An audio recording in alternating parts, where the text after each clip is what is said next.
आता जाऊयात नाशिकमध्ये। नाशकात महापौर निवडणुकीपूर्वी नगरसेवकांची सहल या ठिकाणी निघालेली आहे। तर उद्या होणाऱ्या महापौर पदाच्या निवडणुकीआधी सर्व नगरसेवक हे अज्ञात स्थळी सहलीसाठी रवाना झालेत। सहली दरम्यान नगरसेवकांना निवडणुकी संदर्भात आवश्यक सूचना दिल्या जातील। सर्व नगरसेवक एकत्रित राहावेत यासाठी या सहली नगरसेवक आता सहलीसाठी अज्ञात स्थळी रवाना होत आहे। आपण बघतोय बसमध्ये या सगळ्या महिला आता तयार झालेल्या आहेत। सगळ्या नगरसेविका आता थेट अज्ञात स्थळी रवाना होत आहेत आणि उद्या सकाळी मतदानाच्या दिवशी त्या सभागृहात थेट पोहोचणार आहेत।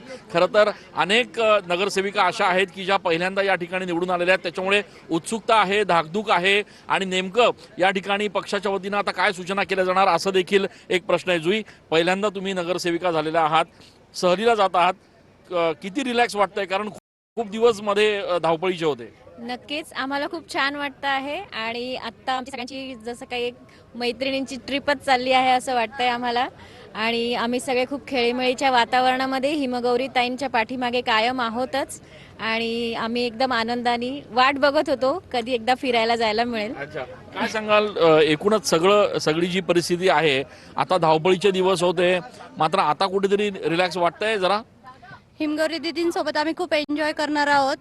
त्या आम्हाला खूप छान मार्गदर्शक आहेत आणि आम्ही इलेक्शन नंतरची ही पहिली रिलॅक्स ट्रिप एन्जॉय करणार आहोत। हिमगौरी दीदींसोबत खूप मजा येणार आहे असं वाटतंय। पक्षाच्या वतीनं सूचना पण केल्या जाणार आहेत तिथे, तुम्हाला उद्या कसं मतदान करायचं?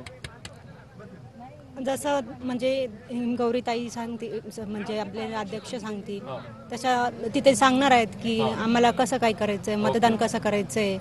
जसं आम्ही सभागृहात जाणार आहे